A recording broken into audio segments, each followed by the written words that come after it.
Frayer model, and we've all heard of this before.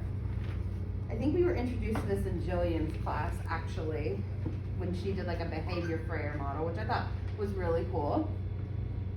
Okay, so this helps with, you can utilize this by pre-teaching the concept or explicitly, and it's going to help prepare your ELs and all students to understand the most essential concepts of your lesson. So you could use either an abstract concept that you're trying to break down, like theme, main idea, setting, or you can use it for like a process verb. That's the what and why. There are a variety of ways to implement. So my chapter was mainly on the standard Frayer model, where you place a word in the middle. You have definition, examples, characteristics, and non-examples. And at first I was like, why do they need to know non-examples? But it really does help differentiate what belongs to the term and what doesn't. So it's pretty important because there's so many literary terms, and I mean you could practically do this with everything, but I just think of ELA mainly with all the types of styles of writing and vocabulary that you come across. So it just helps it hone it in even a little bit more for those kids. And Jordan, correct me if I'm wrong, I think you're doing this one, the note-taking scaffold? No. Okay. Mine was just more collaborative approach to the Frayer model. Cool. All right. So this is new. No, that's good. Okay. Then we're not covering things twice. So this one is going to be great for more like your. Sorry. This is going to be great for your ELs and maybe your lower level students. And this one, it does exactly what it says. So you're going to provide some of the information within the Frayer, and then you leave blanks there so they can fill it out with you as you teach. So this is more of like this is more used during like direct instruction, kind of like as a we do portion of your gradual release. That's when I think it's best used. So how? Like I said, you choose one or more words from your core concept of your lesson, and that comes from content standards, lesson objectives, or task directions.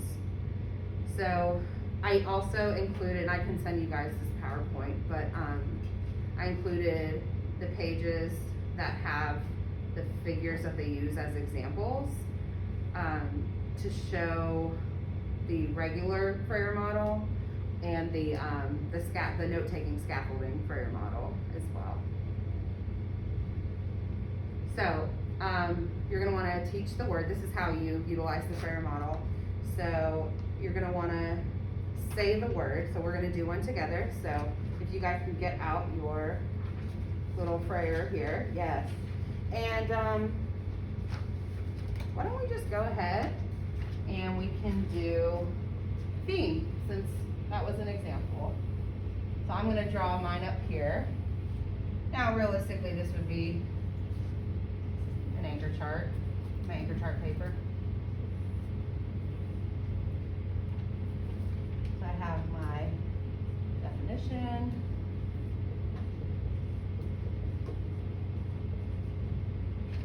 And then term. And yours is going to say like word or part of speech, or you could just write term, it's fine.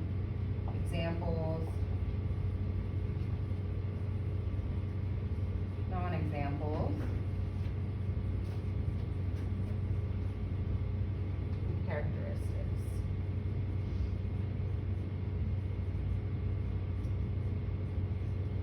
So I'm going to say the term, and you guys would repeat it. We can just go through this part fast. So say if I use the word theme. Theme. Thank you. Good job. And then I would call on some people to individually repeat the word just to really get it instilled in your head.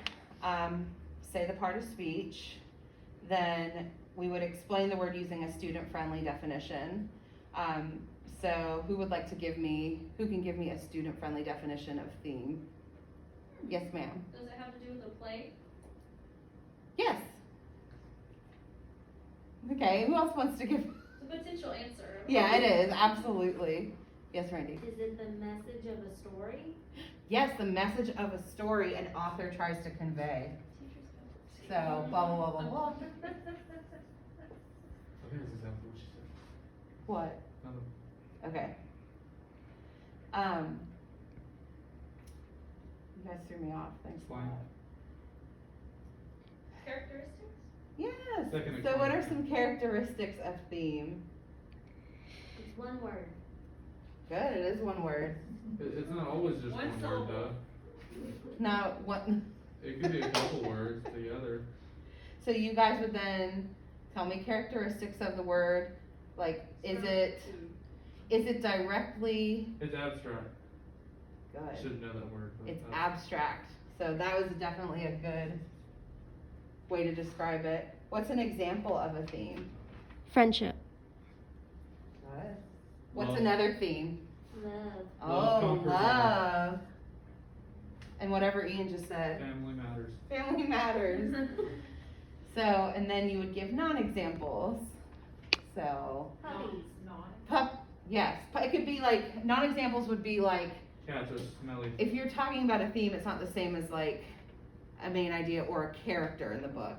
Don't sometimes trust students- strangers. Cause I remember, Details, it's I just- taught theme in 4th grade, I guess in the fall of last year, and some of them were saying like, oh, it's Johnny Appleseed, or, you know, they would name a character from the book, so. But Yeah, and then you would give your non-examples. So, and then have students collaborate with a partner to discuss other non-examples and add one non-example to the note-taking scaffold. So that's if we were doing like the scaffold. We weren't really doing a scaffold there, but you get the idea. It would just be a bunch of fill in the blanks. Okay. You're gonna wanna, so to engage the students in using the word, you're gonna wanna provide a response frame and structure a think, pair, share to have all students use the word in a familiar context.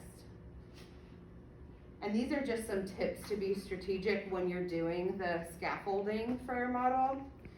So if you're using it during direct teaching, a one right answer blank that students copy as you teach the word, that's a good strategy to use during like a direct teaching. It's pretty much just telling you where you should place your blanks throughout your model. And then if you want to use it to deepen understanding, then you can use, if you look at characteristics, you can use an open-ended blank that the students complete with a peer conversation or writing task to apply the word learning. So it kind of gets into the whole Bloom's taxonomy where you are having to utilize that step of applying it into your work. Oh, and combining both is typically ideal for the right balance of clarity, efficiency, and active student listening. You also want to model concepts in addition to teaching the concept vocabulary. So yes, we discussed theme, the definition, examples and characteristics, but you're gonna wanna really broaden up that conversation in tandem with your Frayer model for the students to really have like a deeper understanding of it. And then on pages 126 through 127, you can find more modeling strategies. And that's it. Oh my gosh, I love